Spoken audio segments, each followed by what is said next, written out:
लफ्ज़िशें बहती हैं। आज वहां भारतीय सेना के ऑपरेशन सिंदूर से हर ओर मायूसी है और पहलगाम का प्रतिशोध पूरा करने में हिंदुस्तान के घातक राफेल की भी अहम भूमिका है। जी बिल्कुल, नमस्कार, आपके साथ मैं हूं गौरव अग्रवाल। पहले से शत्रु संहारक राफेल स्कैल्प और हैमर मिसाइल के गठजोड़ से विनाशक बन गया है।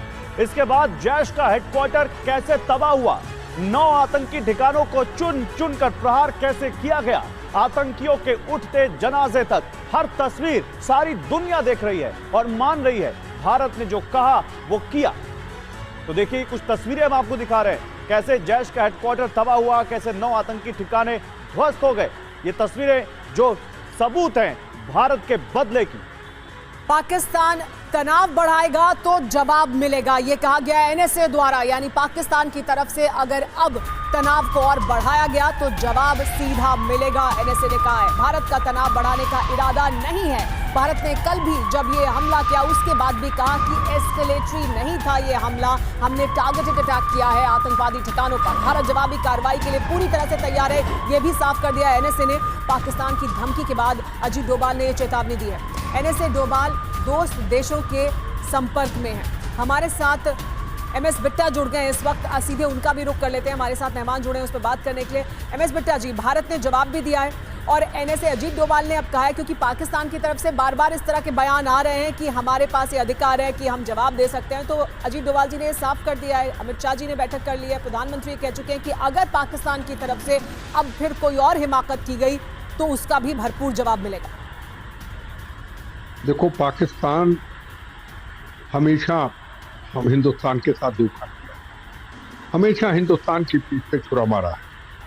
चाहे नरेंद्र मोदी जी पाकिस्तान गए हों नवाज शरीफ को मिलने एक शांति का संदेश लेके, चाहे उनकी पहली शपथ थी राष्ट्रपति भवन में, उन्होंने हमेशा दुनिया को संदेश दिया कि पाकिस्तान भी तरक्की के रास्ते पर जाए, हम भी जाएं, हमारी किसी से कोई दुश्मनी नहीं। हमें लगता था कि नरेंद्र मोदी जी प्रधानमंत्री बनने के बाद कुछ जंग का ऐलान करेंगे, पर नहीं किया।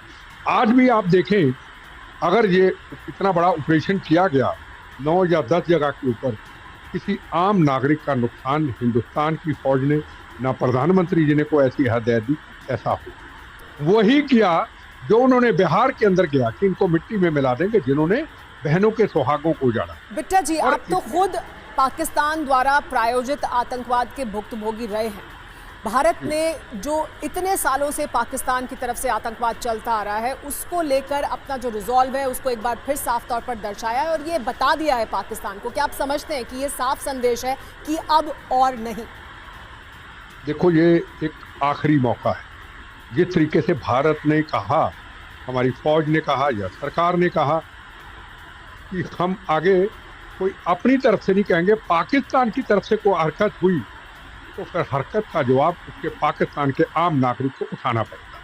पाकिस्तान का अगर आम नागरिक है, उन्होंने हमारे आम नागरिक को मारा, शहीद किया, पर हिंदुस्तान अभी भी मानवता का प्रतीक है। फिर उसमें किसी का भी बड़ा नुकसान होगा, फिर वो सहन नहीं कर पाएंगे।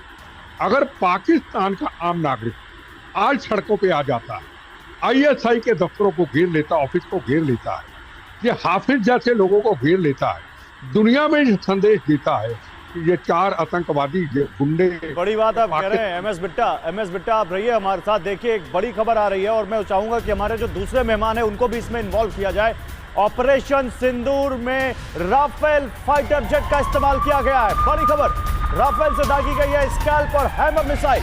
घातक गठजोड़ से 9 ठिकानों पर हमले किए गए हैं। भारत का ब्रह्मास्त्र कहा जाने वाला राफेल 4.5 जनरेशन